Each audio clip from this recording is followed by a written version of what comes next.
They say forgiveness is good. But forgiving someone who cheats on you 3 times only makes you a repeat victim. You call me toxic, I call it maturity. Here are 100 toxic lessons I wish I knew sooner, they saved my life. When you hit 40, you start to realize what people taught you about kindness, sacrifice, patience, sometimes just drains you. I used to be a people pleaser, always beating myself up for not being able to save every relationship. Until I started living toxically, in my own way. And strangely enough, things started to get better. In this video, I'll share 10 of the 100 toxic lessons that changed the way I live, love, work, and even the way I age. You may not agree with me, but don't leave the video before listening to the end. It might make you look at life in a whole new way. Just because you are related by blood doesn't mean you are related by heart. It took me almost half my life to admit, cutting ties with your family can be the kindest thing you can do for yourself. And no, it doesn't make you ungrateful, uncaring, or cold.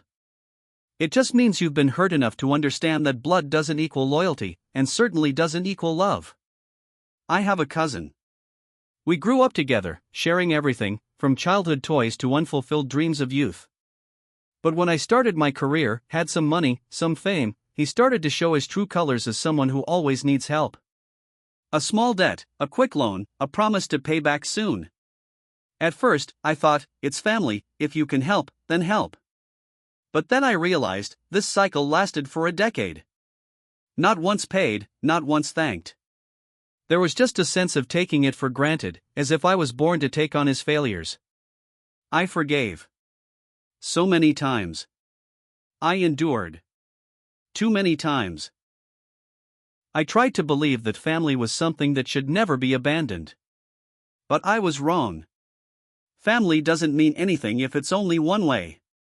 The day I turned down the 27th loan request, he called me ungrateful, cold-blooded. I cried.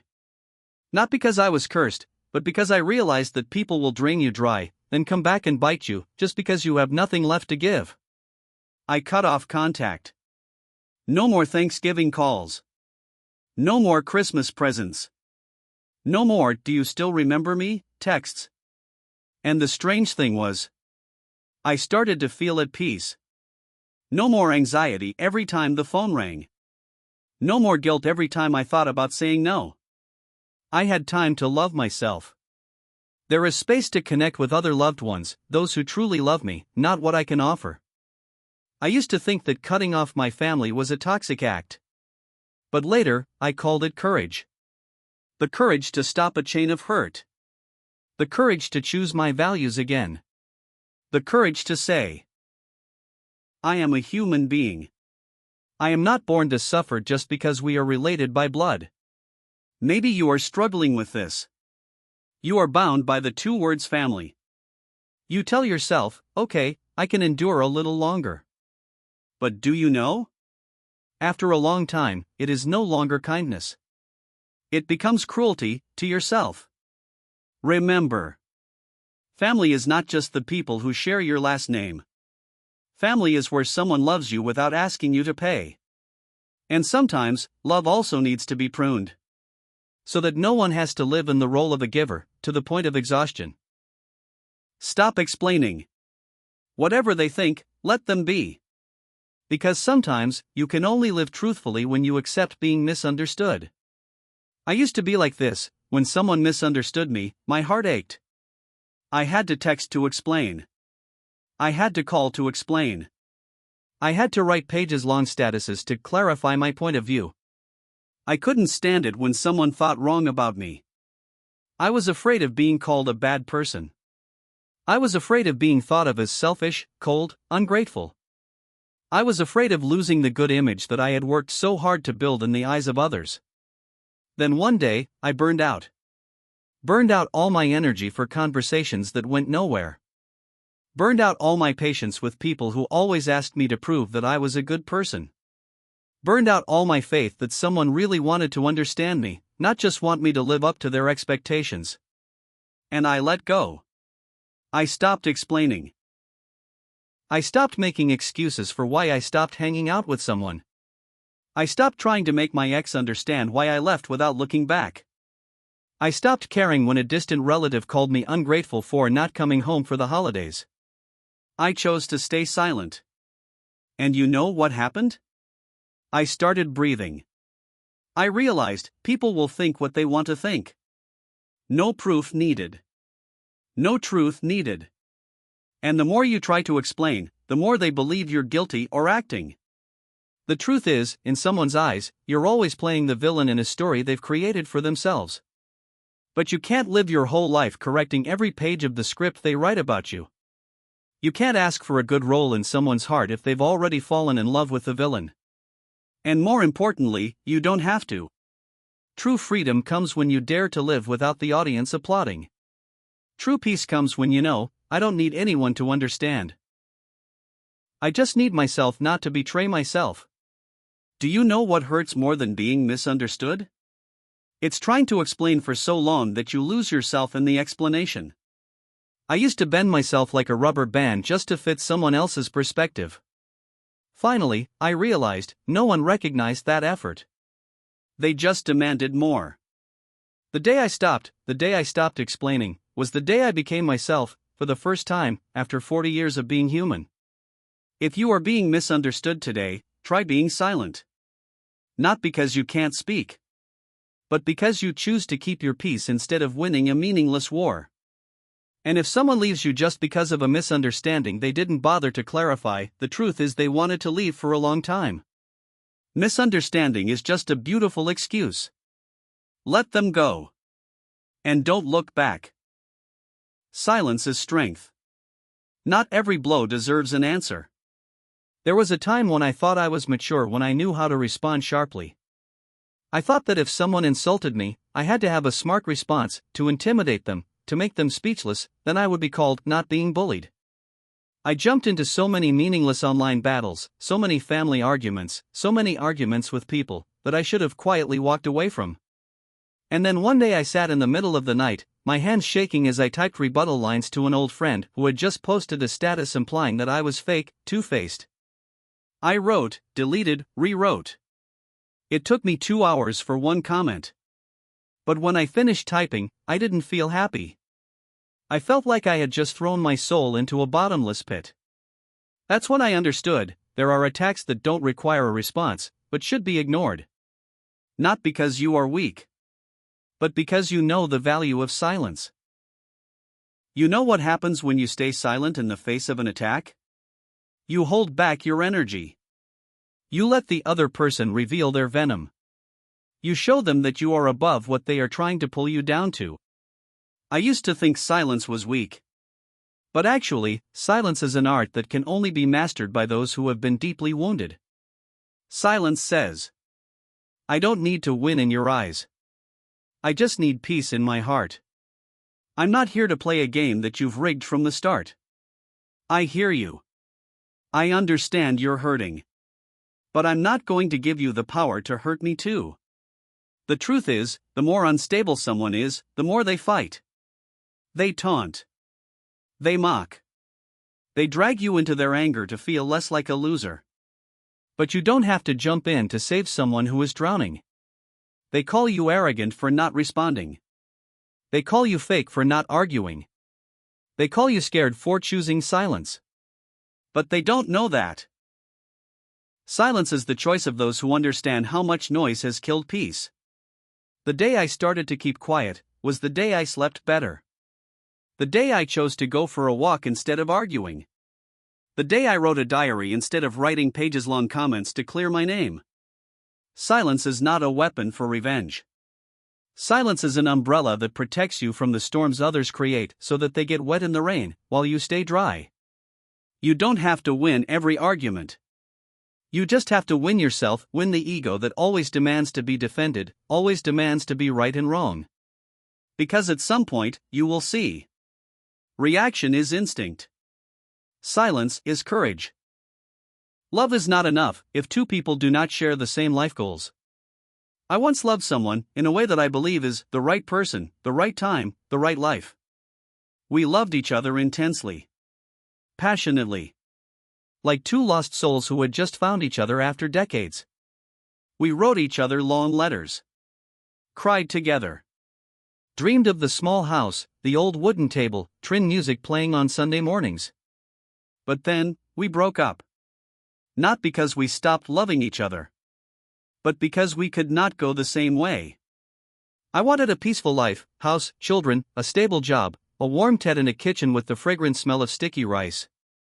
He wanted adventure, changing cities, new challenges, absolute freedom, no constraints, no schedules. I love the early morning. He lives at night. I believe in saving to protect the future. He believes that to live is to experience everything today. We tried very hard. Tried to compromise. Tried to sacrifice. Tried to, as long as we love each other, we will overcome everything. But no, love cannot overcome the difference in life values. There were nights when he was drunk and said, "I am so boring." There were days when I lay down and cried, saying, "Why don't you ever think about a future together?" And we just kept going like that, loving each other but exhausted. The love that you have to give up all of yourself to keep, sooner or later will turn into a burden. And the most painful thing is not when you are betrayed. It is when two people still love each other, but are no longer able to live in each other's world. I used to think, as long as we love each other enough, everything will be fine. Now I know. Love is a necessary condition. But compatibility and common values are sufficient conditions. I have met people who got together out of love, but broke up because one wanted children, one didn't. One wanted to be close to their parents, one just wanted to live far away. One believed in getting rich through investing, one hated taking risks. One was religious, one was an atheist. Love doesn't solve everything. It lights a fire, but without the wood that is harmony, it will go out. You can't keep a house warm if two people can't agree on whether to use coal or wood, turn on the heater or cover themselves with blankets. I used to choose passionate love. Now I choose peaceful love, where both people understand each other, want the same life, and don't have to sacrifice themselves to get along. You can love someone passionately, but if you always have to keep quiet to avoid arguments, or force yourself to be the version of yourself that they find acceptable, then you are living outside of love, not in it. After 40, I understand. It's not the person who makes your heart flutter who should stay. It's the person who makes your heart quiet, because it feels safe, because it feels right. Taking time for yourself is not selfishness, it's self-respect. I used to be someone who couldn't say no. I helped with everything. I tried to arrange everything when someone invited me to go somewhere. I always nodded when someone invited me to a meeting, to lunch, to work on a project together, even though I just wanted to be alone. I used to think, the more enthusiastic I am, the more I live for others, the more they will love me. But what was the reality? I was exhausted. I was always in a state of not having time for myself. I didn't have a quiet morning to read a book. I didn't have a full weekend for my family. I helped everyone, except myself. And then one day, I sat quietly looking at my calendar. All the boxes were filled. It was all other people's work. I suddenly burst into laughter, bitterly. My life, and I have no place in it. From that day on, I started doing something that I used to think was selfish. I started saying no. I said no to 8 p.m. calls just to chat for fun when I needed a break. I said no to coffee invitations to relieve boredom from people who only talked about themselves. I said no to taking on more work when my current job was suffocating me. I said frankly, I'm sorry. I need time for myself. And you know what? The world didn't collapse like I feared. Some people were surprised. Some were angry. But most of them respected me more. Because when you start respecting yourself, you make others learn to respect you too. I learned something I should have known earlier. Your time is your most valuable asset. And not everyone deserves it. I used to be afraid of being called cold, unapproachable, unsupportive. But now I understand. Saying no is not being indifferent. Protecting personal boundaries is not being rude. Saying I don't have time is not being irresponsible. It's maturity. It's self-love. When you're young, you can please the whole world. But after 40, you need to be selective. Not everyone who knocks on the door should come in. Not everyone who calls your name should answer right away. You don't need to be everywhere. You need to be fully present where it matters most, your own life. Save Sunday mornings for sitting quietly with a cup of coffee. Save afternoons for reading, meditating, or simply sitting and breathing. Because if you don't make time for yourself, who will? Pleasing everyone is not a virtue, it's a sign that you've been hurt. I used to be proud when others said I was gentle, lovable, never angry with anyone. I used to think, as a person, you should be reasonable. You should be patient. You should live to please everyone. I always nodded. Always smiled. Always tried not to bother or disappoint anyone. But then one day I realized I was tired. Without knowing why. Every day of mine was filled with yes, okay, I can help. I was chasing after the satisfaction of others, like a mouse in a vicious cycle. I began to realize I wasn't living. I was acting.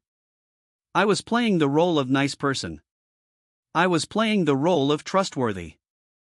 I was playing the role of everyone needs. Every time I said no, my heart clenched. Every time I did something that someone didn't want me to do, I worried all night. And every time someone was upset because of me, I asked myself, am I a bad person? Until I went to therapy. And the therapist said something that made me choke up. Please everyone is not kindness. It's the survival response of a child who was afraid of being abandoned. I sat there silently. I remembered my childhood, where I had to be good to avoid being scolded. Where I had to be good to be recognized. Where I had to suffer to be loved. And I carried that wound into adulthood, without even knowing it. I thought I was kind. But in reality, I was terrified of being hated. I thought I was forgiving. But in reality, I didn't dare lose anyone, even those who didn't deserve it. Are you like me? Have you ever said okay when your heart was screaming, I don't want to? Have you ever taken on a job, admitted a mistake, taken on more burdens, just so someone wouldn't be disappointed? Have you ever overdone it, just to maintain an image of a good person? If so, I want to tell you one thing. You don't have to please everyone. You just have to be honest enough not to betray yourself. A true adult is not someone who pleases everyone, but someone who dares to choose the truth, even if the truth sometimes makes others sad, angry, or leave. You weren't born to be someone else's ideal version. You were born to be yourself, whole, complete, without asking for permission. Since I started learning to say no, I've lost a few relationships. But I've gotten myself back. And I know people who truly love you won't leave you just because you dare to do what you need. People who only love you when you please them, that's not love, that's control. You're not selfish for being authentic. You're not bad for setting boundaries. You're just relearning something you should have known a long time ago. You have the right to say no. You have the right to live your life the way you want. You have the right to be yourself, without apologizing to anyone. Not everyone deserves your presence, protect your energy. There was a time when I thought, the more open-minded you are, the more loved you will be. I tried to be there when someone needed me. I tried to listen, sympathize, explain, be patient, even with those who only came to vent, blame, or take away my peace. I kept relationships that I knew well, they were dry. I let the midnight calls bother me, just because I was afraid of making someone sad. I gave others too much access to me, while I myself no longer had the strength to be there for myself. And then one day, I looked in the mirror, the person in the mirror was exhausted, but still smiling. The smile, everything is fine, but inside was an empty space. I had given up too much, just to keep things that no longer belonged to me. And I started asking myself, why am I always exhausted after every interaction with someone? Why do I feel small, guilty, and incompetent every time I meet them? Why do people just walk into my life, take something away, and then leaving me to patch things up all by myself. Then I read a sentence that hit me straight in the heart. You are not a public park. Not everyone has a ticket to enter. I was silent for a long time after that sentence. And I realized it was time to do what I was afraid of. Set limits. I started to be selective about the people I let into my life. No more trying to connect with everyone. No more keeping in touch just to be polite. No more forcing myself to listen to someone vent when they never ask, "Are you okay?" I no longer feel guilty for not replying to a text right away. No more feeling insecure when someone gets angry because I'm silent. And no more feeling selfish when saying no to meetings that take away too much energy. Because I understand one thing. I am the only one responsible for my inner peace. And I have the right to choose who deserves to enter that world. You don't need to explain when defending yourself. You don't need to apologize for wanting to stay put. You don't need to try to maintain an image with someone who isn't sincere. After 40, you will understand. Not every relationship needs to be maintained. Not everyone deserves to know your life story. And no one has the right to consume you, just because they call that relationship friends, family, or colleagues. Peace doesn't come by itself. Peace is something you have to protect every day. And how you choose who gets to see you is how you tell the world. I know I am valuable. I don't cheapen myself in exchange for half-hearted acceptance. You don't owe anyone unlimited access to your time, mind, or emotions. Have you ever felt exhausted after a conversation?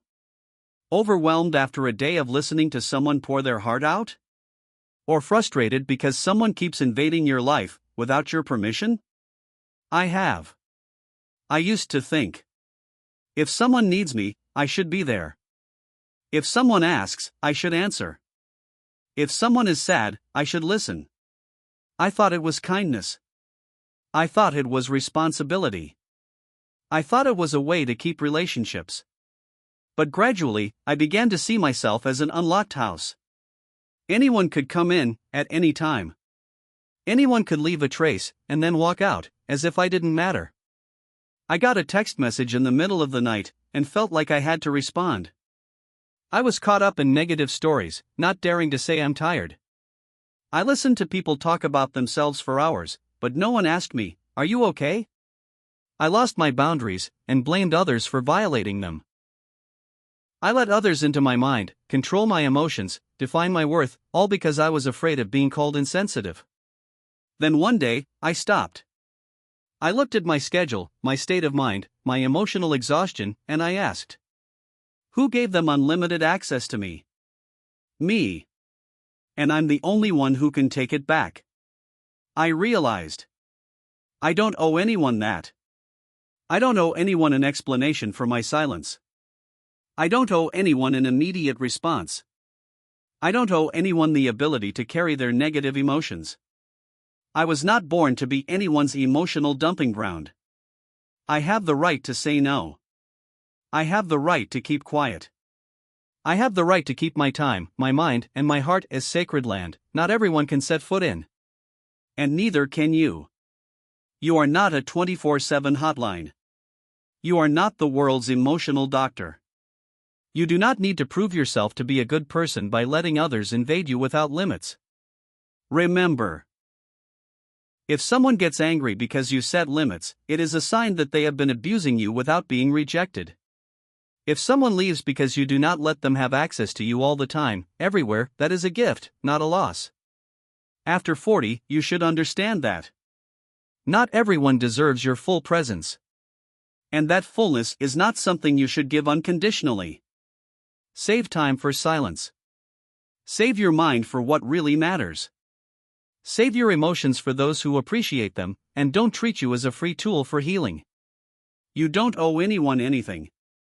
But you owe yourself a life with boundaries, freedom, and peace. Leaving chaos is not weakness, it is wisdom. I used to think staying is strength. Patience is maturity. Trying to fix things is the right thing to do. I used to stay in relationships that hurt me, just because I didn't want to give up. I used to stay silent in the face of screaming, anger, manipulation, because I wanted to keep the peace. I used to think, if I leave, it means I'm weak. It means I'm not strong enough. But then I began to understand. There are places where the longer you stay, the more you lose yourself. There are people who the more you cling, the more exhausted you become. And there are chaotic loops, not for you to fix, but for you to escape. I've wasted too much time in endless battles. Arguing with someone who never wants to understand. Sacrificing for someone who never appreciates. Bracing yourself just to keep something that is no longer whole. Then one day, I sat in the car after a pointless argument. I looked out at the road, and a thought flashed through my mind. If I stay here, I will gradually become someone I don't recognize anymore. And I chose to walk out. Not loudly. Not angrily. Just. I was tired enough to understand that peace is not about winning or losing, but about choosing to stop. Do you know that leaving also requires courage? You have to be brave enough to face the initial loneliness. You have to be strong enough to let go of something that used to be familiar. You have to love yourself enough to say, I deserve more than this. The world used to make us believe that. The one who leaves is the loser. The one who leaves is not deep enough. But the truth is, there are battles that can only be won by one way, by not participating anymore. You don't have to scream to prove yourself right. You don't have to try to fix things that can't be fixed anymore. You don't have to wallow in chaos just to hold on to the familiar. Leaving chaos is not surrender. It is the act of a person who is mature enough to know that your peace is more important than trying to prove something to others. You have the right to walk away, even if others don't understand. You have the right to choose peace, even if others call it selfish. And you have the right to put an end to it, even if others still want to prolong the story. After 40, the most precious thing is not who loves you. But you have the courage to choose to leave the things that make you no longer yourself. Remember, peace is not a destination, it is a choice. And sometimes, that choice begins with a quiet step away. If someone is taking away your peace, they shouldn't be in your life. Do you know where your peace is going every day? You may not notice. It doesn't disappear with the honking of a car. It doesn't drift away with bills or deadlines. It often disappears in seemingly harmless conversations. Glares, twisted words. And people who you feel heavy around without knowing why. I've been in relationships like that. There were no blatant insults.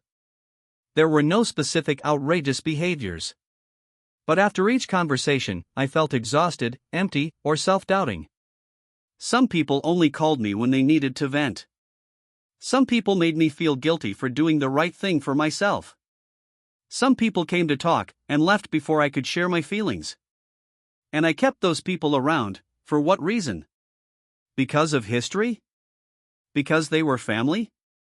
Because I was afraid of being hated? Or was it because I was so used to trading peace to keep unhealthy connections? Then one day, I heard a simple saying. Anyone who takes away your peace is costing you more than you can afford. I stopped. I looked back at each relationship I was maintaining. And I realized. Peace is not something you find in a faraway place. Peace lies in the choice who is allowed to stay in your life. If there is someone. Always makes you feel small, wrong, or not good enough. Always appears like a storm, then leaves pieces in your heart.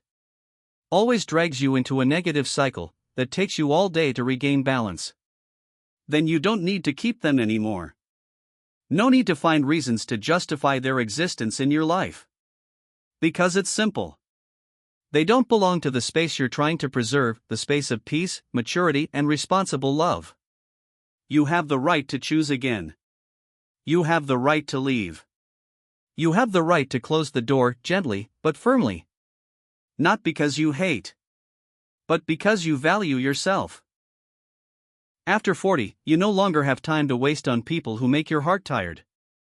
You've been through enough hurt to understand that. No one is worth enough to make you trade your inner peace. And if someone asks, "Why did you leave?" you just need to smile and say, "Because I choose peace." And they don't bring it. You may not agree with everything I've shared. And that's perfectly fine. But if just one lesson in this video makes you think again, then I've done what I wanted to do. Leave a comment. What lesson did you think was toxic but actually saved you? I'd love to hear your story. And if you found this valuable, like, subscribe, because I'll share the remaining 90 lessons in upcoming videos.